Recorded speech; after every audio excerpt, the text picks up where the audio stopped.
The next call is a split call. Penny Hinari, 5 minutes. Nā koe? Tēnā koe, Mr. Speaker. Thank you for this opportunity.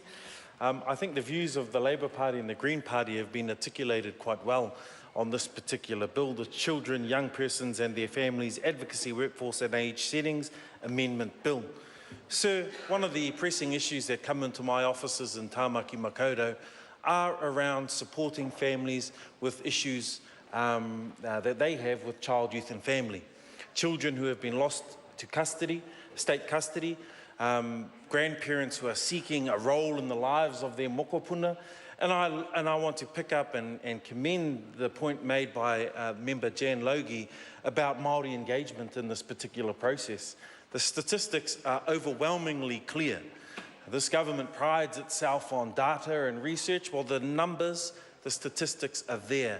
They say that 61% of children in state care are Māori, are of Māori descent. And my research tells me that in Tāmaki Makaurau, an overwhelming number of them actually are from Tāmaki Makaurau, live in Tāmaki Makaurau or find themselves placed in Tāmaki Makaurau. So it's important that the services for our rangatahi, for our tamariki, are best advised and informed by the very people that are affected by it. And I want to commend Jan Logie's comments about Māori participation, because we do support in this particular bill, sir, the youth voice being heard. We support that. I think that's a great commitment by this government to allow the youth voice to be heard in deliberations on policy matters regarding children, young persons and their families. Sir, I think that's an important part. I also think it's important to have an advocacy service. To work alongside the likes of our out-of-parliament officers to help and assist families in the advocacy for children's rights and services. I think that's a good thing, sir.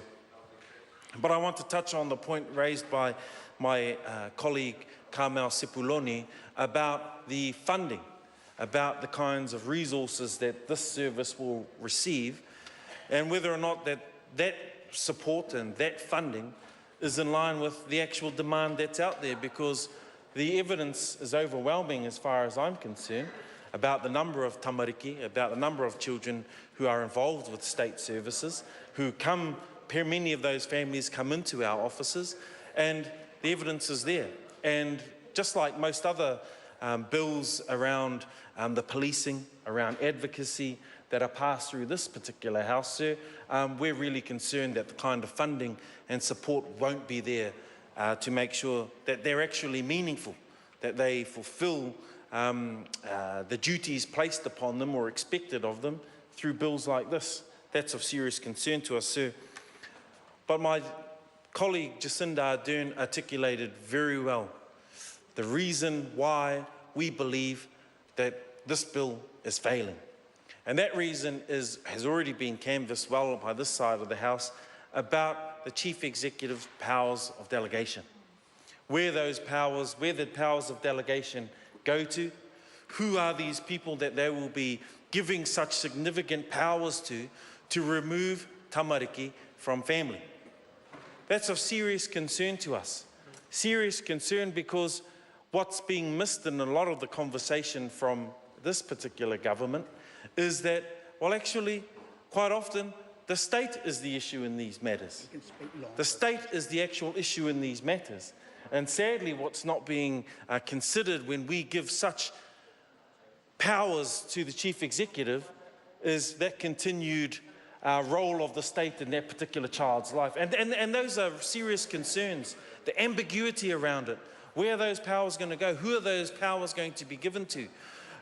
Those are serious questions that we have, the Labour Party and the Green Party on this side of the House, and that is of real concern. That is of real concern to us. Sir, one of the other points that I thought was a bit strange from New Zealand First was about we like that the age will be shifted up to 18. Age of state care will be moved to 18. Care and protection, we think that's a good thing. It does bring it in line with a few other things out there. And sir, in a conversation with my 20-year-old son as he was navigating the treacherous waters of teenage years, what's a rite of passage? How do you know the law's going to affect you? Because you get a license at a different age to when you can join the army. Once upon a time it was out of step with when you could have a drink. It was out of step with state care and protection. And now we think that that's a sensible step moving forward to move it up to 18, to bring it in line with a lot of the other eligibility criteria for state services that young people are entitled to. So we think that that's a step in the right direction. But in all of the support and all of the good things we see in this, like that particular part around the age of 18, like advocacy powers, like youth involvement in the policy decision-making process, or certainly the informing of the policy decision-making process, we think those are all good things, but the hurdle that's just too hard to get above is the delegate powers given to the Chief Executive, sir. We want to know that at the end of the day, the responsibility for such important decisions should be a collective decision made by this House, something that we all agree on, not necessarily something that should be just given to one individual, omnipotent. Sir, I'm also rather concerned that in this particular part of the bill, we haven't heard from the Māori Party. We haven't heard from the Māori Party. We've spoken about the Māori involvement in this, Māori watchful eye over this particular bill, and we're concerned that the voice of the Māori Party, the voice who claim to represent Māori interests at the government table, is not being heard on this very important matter, sir, and that's of concern to us here in the Labour Party and on this side of the House. Such an important issue, such an important issue. Interesting comment from Mr. Ducey regarding the 22 submitters, which, according to that member, is sort of a general agreement with the intention of the bill. Sir, as pointed out by my colleague Carmel Sepuloni, sure, there was agreement from many of the submitters on parts of the bill, but the devil is in the detail. And it's overwhelming from those submitters that the issue and the barrier that stands in front of the Labour Party and the Green Party support for this particular bill is insurmountable.